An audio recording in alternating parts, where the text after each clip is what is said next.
പഠിപ്പുര maths tuition YouTube ചാനലിലേക്ക് സ്വാഗതം. ഇന്നത്തെ ക്ലാസ് പുതിയ സംഖ്യകൾ എന്ന പാഠഭാഗത്തിലെ കുറച്ച് പ്രവർത്തനങ്ങളാണ്. ക്വസ്റ്റ്യനിലേക്ക് കടക്കാം. ഒരു മട്ടത്രികോണത്തിന്റെ കർണം 1.5 മീറ്ററും മറ്റൊരു വശം 1/2 മീറ്ററും ആണ്. അതിന്റെ ചുറ്റളവ് സെന്റിമീറ്റർ വരെ കൃത്യമായി കണക്കാക്കുക. ഒന്നും കൂടി പറയണ്ട, ശ്രദ്ധിച്ചേ അല്ലേ. ഒരു മട്ടത്രികോണത്തിന്റെ കർണം എത്രയാണെന്ന് തന്നിട്ടുണ്ട്? 1.5 മീറ്റർ അല്ലെ. ഈ മട്ടത്രികോണത്തിന്റെ ഏത് ഭാഗമാണ് കർണം? ഏതാണ് ഏറ്റവും വലിയ സൈഡ്? അതായിരിക്കും കർണം. അപ്പൊ ഇതായിരിക്കുന്നത് 1.5 മീറ്റർ. കർണം എന്ന് പറയുന്നത് 1.5 മീറ്റർ. മറ്റേ തന്നത് മറ്റൊരു വശം. അപ്പൊ ഇതെടുക്കാം. ഈ വശത്തെയാണ് 1/2 മീറ്റർ അല്ലേ. ഇനി നോക്കിയേ, എന്താ കണ്ടുപിടിക്കേണ്ടത്? അതിന്റെ ചുറ്റളവ് സെന്റിമീറ്റർ വരെ കൃത്യമായി കണക്കാക്കുക അല്ലെ. അതിന്റെ ചുറ്റളവ് സെന്റിമീറ്റർ വരെ കൃത്യമായി കണക്കാക്കുക. അപ്പൊ ചുറ്റളവ് കാണണം അല്ലെ. സെന്റിമീറ്റർ വരെ എന്ന് പറയുമ്പോൾ എന്താ, ഡെസിമൽ ഫോം എടുക്കേണ്ടത്. പോയിന്റ് വരുന്ന സംഖ്യ എടുത്തിട്ടാണ് ചെയ്യേണ്ടത്. ദശാംശ സംഖ്യകൾ മനസ്സിലായി. ഡെസിമൽ ഫോം എന്ന് പറഞ്ഞാൽ എന്താ? ദശാംശ സംഖ്യകൾ. എന്നിട്ട് ഓക്കെ, നമുക്ക് ഈ 1.5 മീറ്ററിന് എങ്ങനെ മാറ്റാം? ഇത് വിഷമ ഭിന്നമല്ലേ. പിന്നെ സാധാരണ ഭിന്ന രൂപത്തിലേക്ക് മാറ്റാം. എങ്ങനെയാ മാറ്റുക? 1/2 അല്ലേ. എന്ത് ചെയ്യണം? 1 + 1/2 സമം എന്ത് ചെയ്യുക? ഇതിന്റെ ഛേദങ്ങൾ തുല്യമാക്കാം. എങ്ങനെ ഛേദം തുല്യമാക്കുന്നത്? ഈ 2 1 കൊണ്ട് ഗുണിക്കുക അല്ലെ. 2 1 കൊണ്ട് ഗുണിച്ചിട്ടാകുമ്പോൾ എത്ര കിട്ടും? 2 + 1/2. 2ന് ഛേദം വന്നില്ലേ? ഇപ്പൊ എത്ര കിട്ടി? 3/2. അപ്പൊ ഇത് എത്രയായിട്ട് എടുക്കാം? നമുക്ക് 3/2 ആയിട്ട് എടുക്കാം. മനസ്സിലായില്ലേ? ഇത് 1/2 അല്ലേ. ഇനി നോക്കാം നമുക്ക് എന്താ, എങ്ങനെയാ നമുക്ക് ഈ വശങ്ങളിൽ അല്ലെ ലംബാണ് കണ്ടുപിടിക്കേണ്ടത്. ബാക്കി 2 വശം അറിയാം, ലംബം ഓർ ആൾട്ടിറ്റ്യൂഡ് അല്ലെ. നോക്കാം. എന്താ ഏത് തിയറം ഉപയോഗിക്കുന്നത്? പൈതഗോറസ് അല്ലേ. Pythagoras theorem. പൈതഗോറസ് തിയറം അല്ലേ. അല്ലെങ്കിൽ എന്താ പറയാ? സിദ്ധാന്തം. പൈതഗോറസ് തിയറം ഓർ സിദ്ധാന്തം. ഏത് തിയറം? Pythagoras theorem. അല്ലേ. Pythagoras theorem. നമുക്കത് കണ്ടുപിടിക്കാം. എങ്ങനെയാ? കർണം സ്ക്വയർ അല്ലെ. ഇതിന്റെ ഇക്വേഷൻ എങ്ങനെയാ? സമവാക്യം എങ്ങനെയാ? കർണം സ്ക്വയർ ഈസ് ഈക്വൽ ടു ലംബം സ്ക്വയർ പ്ലസ് പാദം സ്ക്വയർ. എന്തായാലും ഇംഗ്ലീഷ് ഹൈപ്പോട്ടന്യൂസ് അല്ലേ. Hypotenuse square is equal to എന്ത് കിട്ടും? Altitude square plus base square അല്ലേ. അതെ. ഇനി നമുക്കിത് ഇവിടെ കൊടുക്കാം. എന്താ ഇനി നമുക്കിവിടെ എന്താ കണ്ടുപിടിക്കേണ്ടത്? ആൾട്ടിറ്റ്യൂഡ് ആണ്. ഇതും തന്നിട്ടുണ്ട്, ഇതും തന്നിട്ടുണ്ട്. ആൾട്ടിറ്റ്യൂഡ് ആണ് കണ്ടുപിടിക്കേണ്ടത്. അപ്പൊ എങ്ങനെ ആൾട്ടിറ്റ്യൂഡ് കണ്ടുപിടിക്കൽ? അല്ലെങ്കിൽ എന്താ ലംബം കണ്ടുപിടിക്കൽ എങ്ങനെയാണ്? ലംബം സ്ക്വയർ ഈസ് ഈക്വൽ ടു എന്ത് നോക്കിയേ? വലിയ വശത്തു നിന്നല്ലേ. വലിയ വശത്തിൽ നിന്നും ചെറിയ വശം മൈനസ് ചെയ്യണം. അപ്പൊ കർണം സ്ക്വയർ മൈനസ് പാദം സ്ക്വയർ. 3/2 അല്ലേ. 3/2 സ്ക്വയർ മൈനസ് 1/2 ഹോൾ സ്ക്വയർ. എന്ത് കിട്ടും? 3/2 എത്ര? 3ന്റെ സ്ക്വയർ 9 ഡിവൈഡഡ് ബൈ 2ന്റെ സ്ക്വയർ 4 മൈനസ് നോക്കിയേ 1ന്റെ സ്ക്വയർ 1 തന്നെ, 2ന്റെ സ്ക്വയർ 4. ഇവിടെ ശ്രദ്ധിച്ചോ, ഛേദങ്ങൾ തുല്യമല്ലേ. ഛേദം തുല്യമായതുകൊണ്ട് 2 ഭിന്നസംഖ്യകൾ എന്ത് ചെയ്യാം? ഡയറക്റ്റ് നമുക്ക് മൈനസ് ചെയ്യാം. അപ്പൊ ഇതെങ്ങനെ വരും?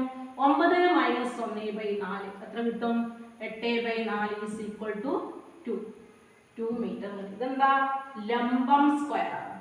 ലംബം സ്ക്വയർ. അപ്പൊ ലംബം എന്തായിരിക്കും? നമുക്ക് ആ കിട്ടിയതിന്റെ എന്തായിരിക്കും? സ്ക്വയർ റൂട്ട് ആയിരിക്കൂലേ. അപ്പോൾ √2 മീറ്റർ. നമുക്ക് മീറ്ററിലാണ് തന്നിട്ടുള്ളത്, അതുകൊണ്ട് ലംബം ഈസ് ഈക്വൽ ടു √2 മീറ്റർ.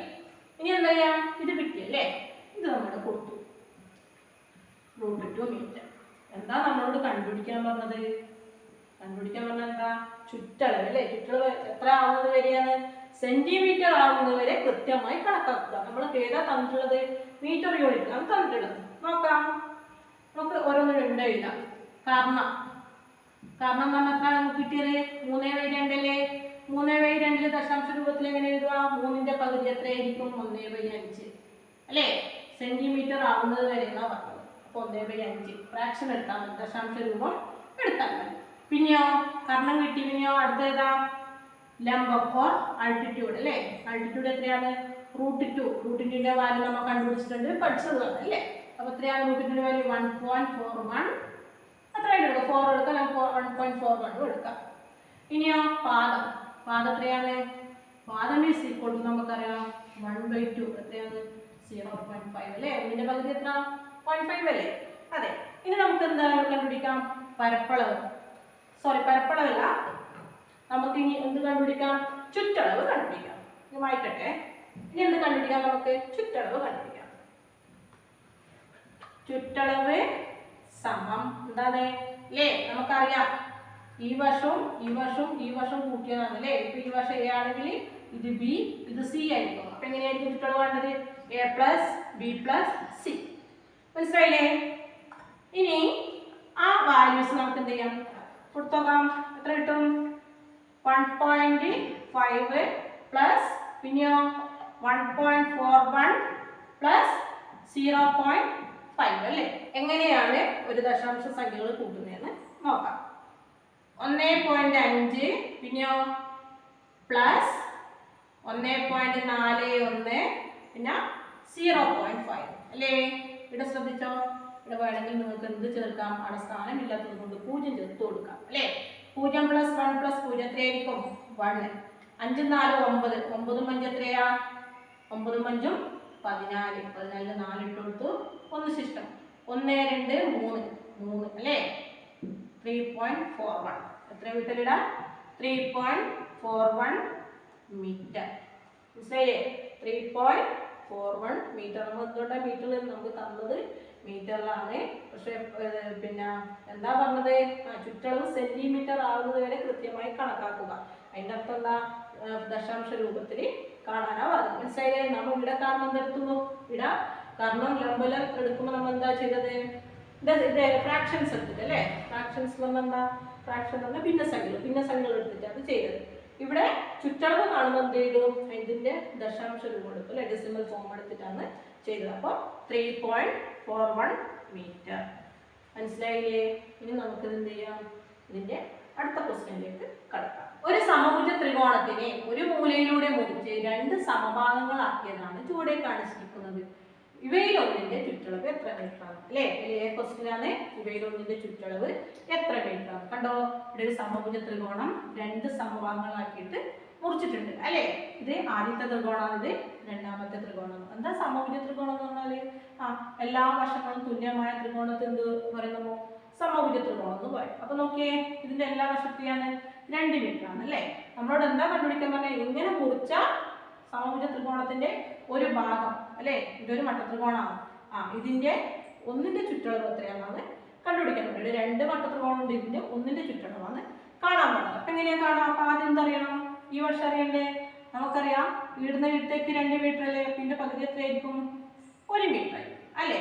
അപ്പൊ നമുക്ക് ഇത് തിയറം ഉപയോഗിച്ച രീതിയിൽ നമ്മൾ പൊതുവെ പൈതഗോറസ് തിയറം അല്ലെങ്കിൽ പൈതഗോറസ് സിദ്ധാന്തം എഴുതാം. നമുക്ക് കർണം സ്ക്വയർ ഈസ് ഈക്വൽ ടു ലംബം സ്ക്വയർ പ്ലസ് പാദം സ്ക്വയർ അല്ലേ.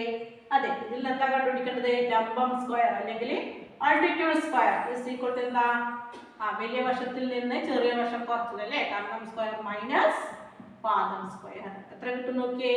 കർണം സ്ക്വയർ എത്രയാണ് 2. അപ്പൊ 2 സ്ക്വയർ മൈനസ് 1 സ്ക്വയർ പാദം എന്ന് പറഞ്ഞാൽ 1. അപ്പൊ 1 square is equal to 4 minus 1 equal to 3. ഇതെന്താണ് ലംബം സ്ക്വയർ അല്ലേ.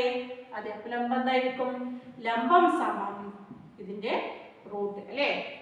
ഇത് വർഗ്ഗമാണ്. അപ്പോൾ വർഗ്ഗം 3 ആണെങ്കിൽ അതിന്റെ വർഗ്ഗമൂലം എത്രയായിരിക്കും √3 ആയിരിക്കും. √3ന്റെ വാല്യൂ എത്രയാ √3 മീറ്റർ ഈസ് ഈക്വൽ ടു 1.732. മനസ്സിലായില്ലേ.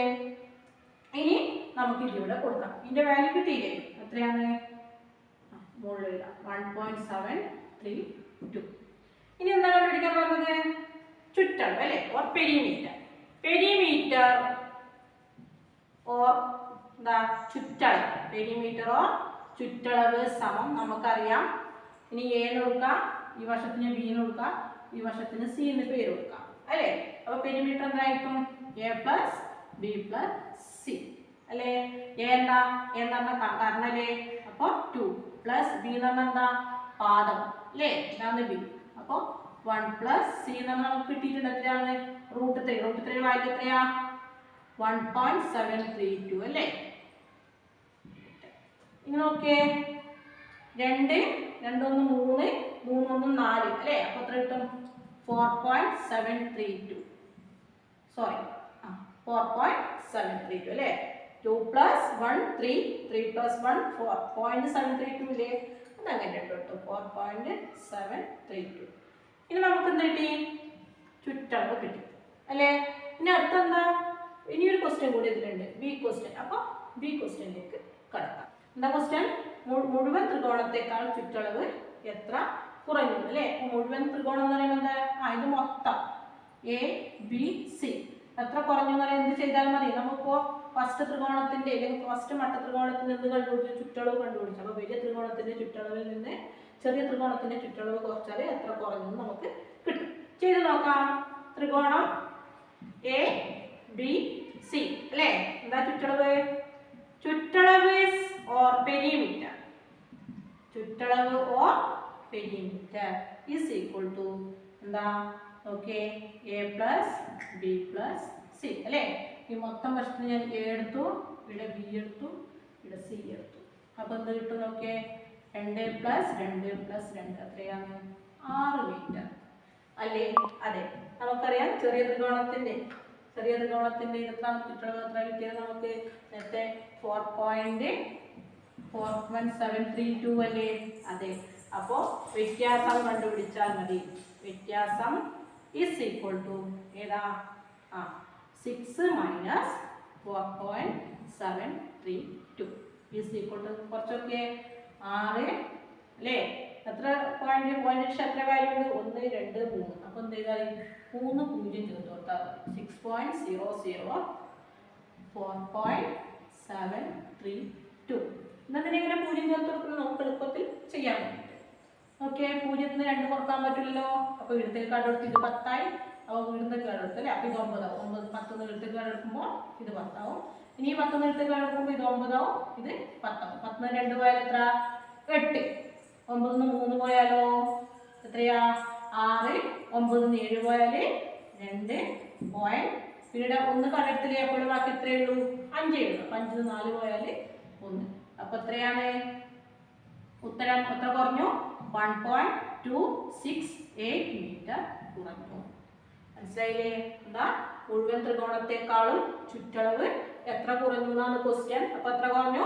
1.268 മീറ്റർ കുറഞ്ഞു. മനസ്സിലായില്ലേ? ഈ പാർട്ട് കാണണമെങ്കിൽ എന്ത് ചെയ്യണം? ഇതിനേക്കാളും മുന്നത്തെ പാർട്ടുകളെല്ലാം കണ്ടിരിക്കണം. എന്നാൽ മാത്രമേ ഇപ്പോൾ ചെയ്യുമ്പോൾ നമുക്ക് മനസ്സിലാവുകയുള്ളൂ. ഇനി ഈ വീഡിയോ ഇഷ്ടപ്പെട്ടാൽ ലൈക്ക് ചെയ്യുക, ഷെയർ ചെയ്യുക, സബ്സ്ക്രൈബ് ചെയ്യുക, ബെൽ ബട്ടൺ ക്ലിക്ക് ചെയ്യുക. നന്ദി, നമസ്കാരം.